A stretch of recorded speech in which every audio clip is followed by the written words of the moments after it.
talk about martial arts. Martial arts is, I always talk and say, martial arts is the way of life. Once you're a martial artist, always a martial artist. Martial arts, I'm just going to do a high-end synopsis of martial arts. Martial arts originated in two different continents, Africa and also in Asian continents. What they decided to do, people were living in countrysides and villages and what have you, and they needed a form of defending themselves, not from people, but from animals, from prey that were taking away their, taking up their farms and attacking and different things like that. So the first thing they decided to do, everyone basically had a knife or a stick or a spear, a knife wrapped around at the end of a stick for self-protection. And what they decided to do is learn different ways of holding the stick, holding the knife, holding a stick and two sticks or what have you. And and also where martial arts came from is learning how to meditate, breathe, focus, pay a more attention of your surroundings and different things like that. And so what they've done, I'm sure you heard of Shaolin and China and different places in the world. You've probably seen Kung Fu movies. Kung Fu movies, what they've done, they had one monk that left the Shaolin temple and went and studied praying mantis, praying and watched tigers or the monkey or the crane, or different animals, the snake, or cobra and different things, and brought that back, and they documented everything and disseminated and passed that on to other students. All right, that's Shaolin. But you have so many different martial arts out there, so many different ones. I counted in the martial arts directory I looked at over the weekend. There are 72 different styles of martial arts. And what we're learning here, Tang Sudo or Tang Sudo and Taekwondo. Those are the ones I have my 2 black belts in. So, and also I have a green belt in Judo and some experience when it comes to teaching Kung Fu. Not Kung Fu, but Kung Fu. And later, what we'll talk about, I'll share with everyone that my history, my background, and how I obtained the different belts and ranking and different things like that. But first of all, what we're going to do, if you're standing or sitting, I'm going to go ahead and stand so we can learn some of the basic stance. All right. Now, the basic stance here is called you bring your feet together. And what is this called, Theresa? I can't see it. Feet together, hands on your thighs. Attention. Paying attention, right. Now, the first stance you'll learn is one of the crucial stance. This is the horse stance. What you want to do is put your feet shoulders width apart. And I'm going to adjust this so you can see that. My feet are shoulders width apart. Let me move the dumbbells out the way. So I won't trip on them. I look straight down and my feet are wider, just as wide as my shoulders, and I bring them out just a little more.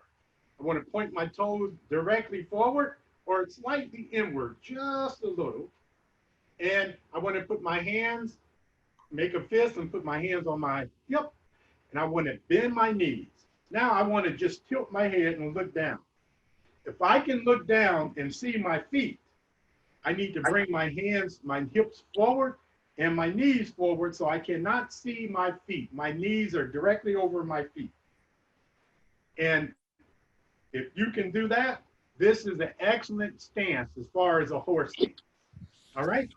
Now, the basics of the horse stance, you want to keep your feet nice and wide, is because you definitely want to make sure you have a foundation. You cannot have a foundation with one leg and keep it balanced, or one foot. There is no such thing as a one-legged chair that you can sit down on and your feet are off the ground that you can have good balance. So we are the two-legged chair, hands on your hip, this way. All right? I'm gonna turn sideways so you can see. Now, if you notice, my butt is not out here and I'm not leaning back here, but my knees are directly over my feet. I cannot see them. And my hands are on my back, on my hip here, and I'm looking straight ahead. Now, you're gonna feel in your quadriceps, you're gonna feel the burn in your quadriceps, and you're gonna feel the burn in your hamstrings, your gluteus maximus, your lower back, and even your stomach. So this is a good exercise for toning muscles in this area. Does someone have a question? Okay. All right. This is the side view. This is the front view of my horse stance. Now, let's move on to the next stance. The next stance is your fighting stance. Now, if you notice, my feet are the same distance. All I'm doing is bringing one leg forward and one leg back here. All right? And I'm not bringing them back behind each other because I don't have balance here. Don't have good balance, but it's a little better. But the wider I can make my stance here, the better off. Now, what I'm going to do is turn sideways so you can see that stance. So I start out in my horse stance. I got a good horse stance, and I take one leg directly back. Now, if you notice, this leg is still forward, and I look down, I cannot see my foot because my knee is directly over it. And this back leg is behind me, and my hands are on my back, on my hip. This is a good,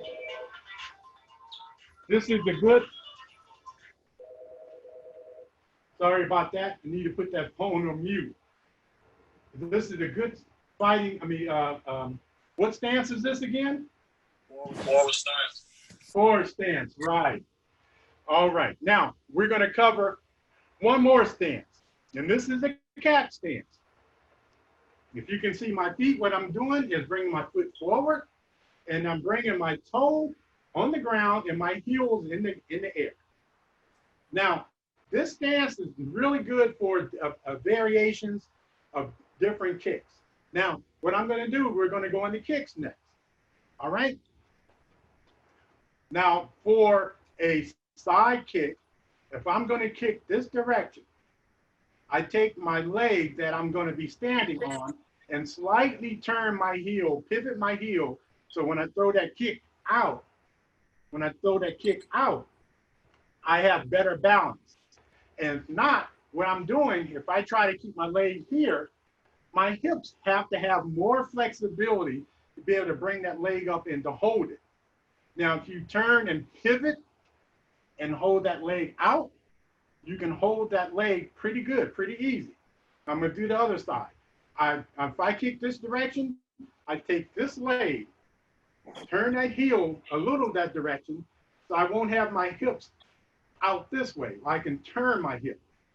I turn the leg, I put my weight on this leg, bring this leg up, and I extend it. All right?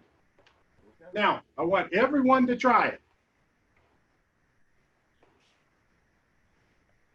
All right? We're going to use you're facing the camera, so you're going to use your right leg. So you take your left leg, you pivot, you shift your weight slightly, you bring your hands up. It doesn't matter if their hands are open or closed, because this is just the beginning, the fundamental basics. And what you can do is put your toe on the ground. If you're having problems with your balance, all you do is bring that leg up as high as you can and extend it out. And make sure the foot is sideways. All right? Sideways, right there. Now, when you do this at the beginning, flexibility makes the world of a difference. Flexibility comes from the hip flexors and the hip adductors. It comes from the groin muscle. It comes from your quadriceps, your hamstring, gluteus maximus, your lower back, and your stomach. That's where all the flexibility where you need the most flexibility to be able to throw any kind of kick. And it's the same if it's the right leg or the other leg. It's the same for if it's a front snap kick or a back kick or a roundhouse or inside, outside crescent kick. All right, so we covered a basic stance, horse stance. We covered front leaning stance. Put your hands up. All right, now we want to cover your basic kicks. And then we're going to sit down and work on strikes and how you use your hands. We just covered 2 basic stances, and we covered 1 basic kick, and that was a side kick. Now, I forgot to show you the side kick from the side, directly towards you.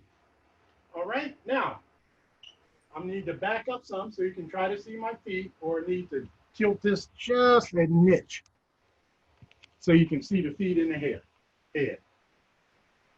All right, now, if I stand sideways, looking straight ahead, and my feet are looking straight, directly forward. Now I'm going to turn this foot. We're focusing on my right leg because I'm going to kick with my left side, correct? So what I'm doing, if I'm going to kick towards you, that means this leg that all my balance is on has to be pivoted. All right, so I'm going to turn this foot this direction a little bit so it can open up my pelvis and give me a lot more flexibility. A lot more flexibility in the pelvis. That's why you pivot this leg. All right, what I'm going to do now, I'm put this foot down just so I can get my range and put my hands up, and then I'm going to shift my weight on my back leg. So let me turn sideways. So I'm standing up straight. I can do this. What I have to do is lean and shift my weight, bring this leg up, and extend that foot. All right? Now, let's try the other side. If I'm going to, and I'm looking straight ahead, I'm going to kick to my right side, and this is going to be a side kick. I pivot this back leg where I shift my weight, where I'm kicking off of. I bring this leg up, and I bring the leg out. And I bring it back down. Now, what's happening is when you throw that kick out there and you hold it, and you feel the tightening and warming of the muscles, those are the muscles that we need to stretch and have more flexibility. Because the longer you hold a stance or a kick out here, the muscles warm up. And what's happening is, if you don't have a flexibility, if you're not breathing correctly, lactic acid goes to that particular muscle and is fatigued. Oxygen needs to get to that muscle. But if you're not breathing correctly and you hold that stance and keep holding it longer and longer, lactic acid replaces oxygen and tires the muscles out. That's why when we are out of shape, when you run or you plan some kind of sports activity and you just have no more energy, is because now what we have to do is figure out how to spend more time running and deep breathing exercises so we can have more oxygen going to the muscles, through the lungs, through the bloodstream, into the muscle, so you can really eventually get in shape so those exercises won't be so taxing. If you continue doing the exercises, they won't be so taxing at the end. So if you start something May 1st and you keep it up through May 30th, you'll notice a big difference in flexibility if you're stretching more, or if you're walking more and you're doing deep breathing exercises. That makes a big difference. All right, now, we worked on 2 stances: horse stance, front leaning stance with the back leg, and I reversed it. And we worked on 2 kicks: side kick, correct? All right, now, let's work on one more kick before we work on upper body. All right, now, I'm going to go back into this stance here. It's called a fighting stance. And what we're going to do, we're going to cover 2 kicks, or 4, really. There's a, let me go back. We covered another stance. It's called what? a cat stance. I mean, turn sideways. A cat stance. This toe is on the ground just for balance. The heel is in the air, and I shift my weight to the back leg, because what I'm going to be doing is bringing this leg up and kicking out and bringing it back. And this is called a front snap kick. All right? I'm going to back up so you can see how the foot is bent, the toes. Bring it up and out. Now, why do I have my hands up? Should I be able to do this with my hands behind my back? Yes. But believe it or not, your hands in front of you has a tendency, it does is there for two purposes: to protect yourself so you can throw a punch or block. So if you're going to throw a kick, and let's say someone came in before you got your kick off, your hands are there to block. Your hands are there to either block or to throw a punch if you had to. All right, so front snap kick, I bring my leg out. And if you notice, I'm going to kick down. You notice this is the point of my foot. We're not kicking with the toes. I'm pulling my heel, I'm pulling my toes back and kicking with the ball of my foot. All right, now I'm going to turn the other way. Cat stance, front snap kick, off the front leg.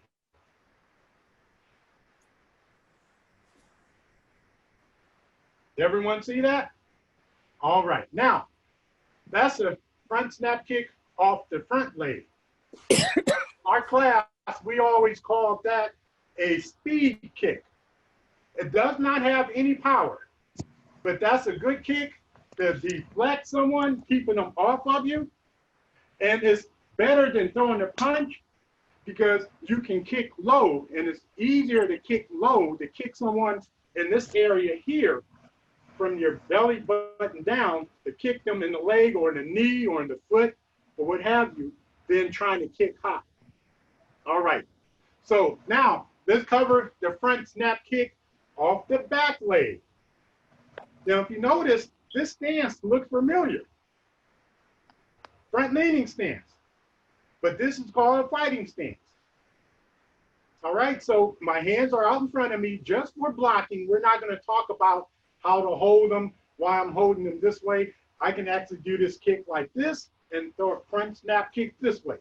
But my hands are there for a purpose, for balance, for protection, offense, and defense. All right? Hey, Curtis. All right. Now, front snap kick comes off your back leg. And watch what I'm going to do. I'm going to shift my weight forward on this leg, and my hands are there.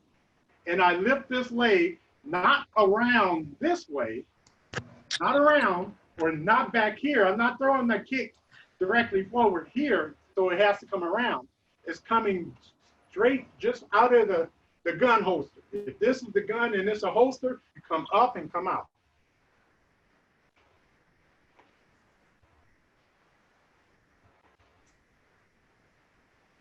All right, let's see you guys try.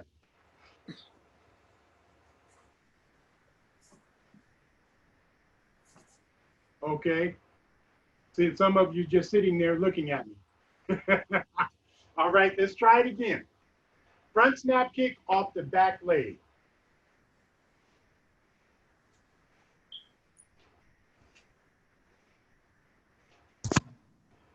And you notice something is going on here. If I'm going to throw off my back leg, watch what happens to my upper body. Right before I throw my leg, I turn my upper body this way. Why? It's because it's for a couple reasons. It gives me more power and speed I add to my kick. And I can cover more distance and easily hit my target. If my target was the back of this chair, if the target was the back of this chair, and I'm standing back here, watch what happens if I throw a front snap kick without turning my waist. I come short. Now, if I turn my waist, watch this. I kick past the target. It clears, it gives me probably about 4 more inches of distance. And it helps increase the speed. It helps give me more power, more punch into that kick. Everyone see that? Yes. All right. Now that's a front snap kick off the back leg. This is the front snap kick off the front leg. Back leg is for power and thrust and doing serious damage. The front leg is like a little rabbit punch. All right? Just a little speed punch out there. And that's the front snap kick off the front leg. So now we have recovered and talked about the different stances. Horse stance, front leaning stance, cat stance.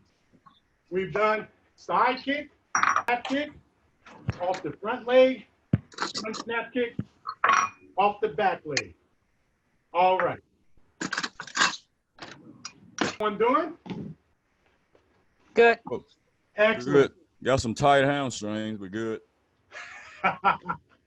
All right. What we're going to probably do then is, in part of the class, everyone's going to have to make sure that when we do this class, Mr. Curtis, we're not sitting in a lounge chair, just sitting there just watching. Oh, this is good. He's not Watching a kung fu movie.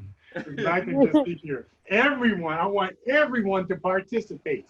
So you're going to have to put your cell phone or your laptop in the area and give yourself some space.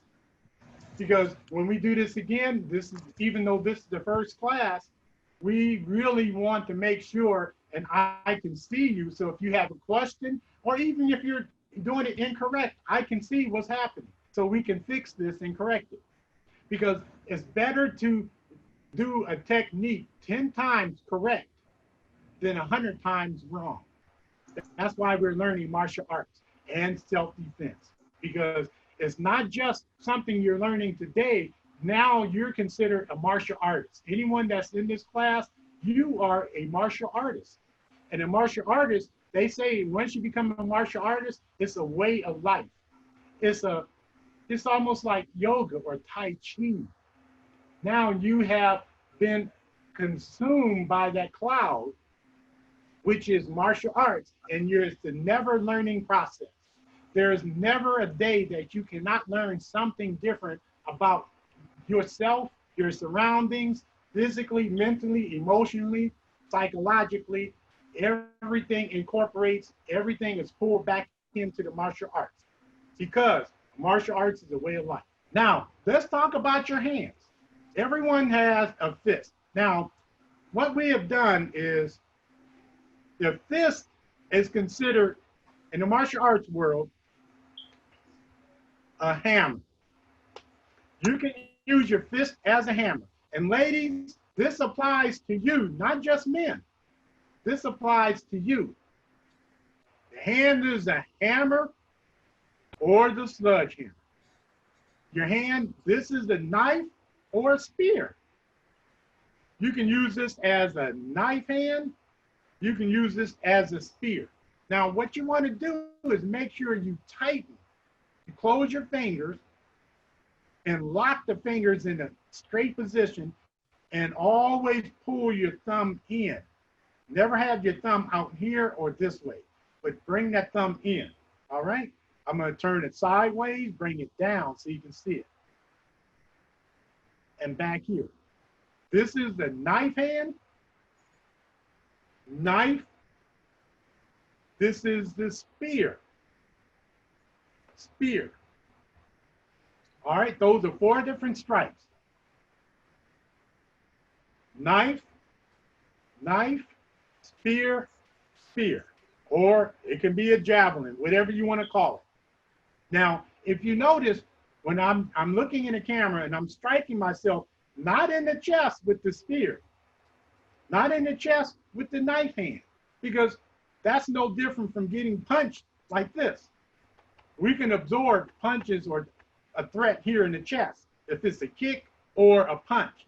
But if you bring it up to the pressure points, the most vulnerable parts of the human body are the neck, the face, the eyes, ears, the top of the head, the back of the head, the nose,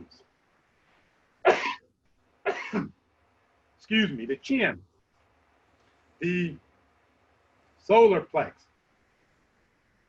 the sternum. The sternum here and here is called the clavicle.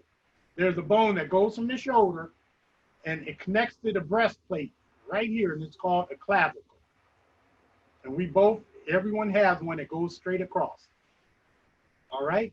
Now, we're just going to cover a couple of strikes. If you're going to do a spear, you can use a spear to go to the eyes. You can actually throw a spear to the throat. If you're going to use a knife hand, you can throw the knife hand to the throat. You can throw the knife hand to the side of the head. You can throw a knife hand across the ridge of the nose. If someone was turning sideways, I'm going to use this as an example. And let's say this is the side of someone's nose. You can take that knife hand and come across. Knife hand. You can actually throw it on the side of the neck or in the throat. Throw a knife hand here. You definitely do not want to throw a spear, not unless you're in the front of the neck, okay? All right, good. So now let's talk about how to make a fist. What you do is bring your thumb in, and you never bring your thumb inside of your fingers and cover them this way. Here's the reason why. No matter how hard the object is, if you put your thumb here, up inside of your hand this way, and punch an object, watch what happens to my fist. I'm going to rip the thumb out of the socket, because if you notice, the object, my fist is not flat. My knuckles protrude out. My fingers protrude out before my knuckles do, not unless I twist my wrist. And if I twist my wrist, then I have a higher chance of breaking my wrist when I hit the object. So you always bring that, you fold the fingers, you always fold the fingers and then bring your thumb on the outside of your hands. All right? Bring your thumbs on the outside of your hand and tilt your fist and bring it in this way. And you want to hit the object with two basic knuckles. These two knuckles right here, the middle part of your hand. These two knuckles should have the most contact. Let me use this. Now, if you notice, my hand is going in the center of this plate. I'm going to turn it sideways. So these two knuckles here actually have the contact in the chest or whatever part of the body or whatever object you're punching. All right? Now, this is considered a straightforward punch with these two knuckles. And the tighter your fist is, I can guarantee the less chance or no chance, no matter what you're hitting, within reason, that you can hurt your hand or break your hand. You have a higher risk of breaking that object or hitting that object or doing some physical damage if you had to hit someone by doing this here. The tighter you can make your fist, the better off it is. All right, now this is considered a hammer fist. This is a straightforward punch. This is a knife hand. Now, let's turn the knife hand over. If you notice, my fingers are inside of here. And here's the reason why. On a next strike we're going to use is considered a ridge hand. And you're using this part of your hand, the ridge hand, to strike the object here. And I'm going to turn this sideways so you can see that. See this part of the hand? I'm hitting that part here. Fist, punch, knife, spear, ridge. All right. Now let's talk about another one, a palm strike. A palm is the bottom part of your hand. What we're doing, we're just hitting the object with the palm of your hand. And this is good for pressure points, the nose, the chin, the ear, or even popping someone, hitting them in the middle of the chest, where the sternum is, by doing an open palm strike. And that can knock the wind out of someone if you put enough power in it. Thank you so very much. I will see you all in a couple of seconds. Curtis, get out of that chair.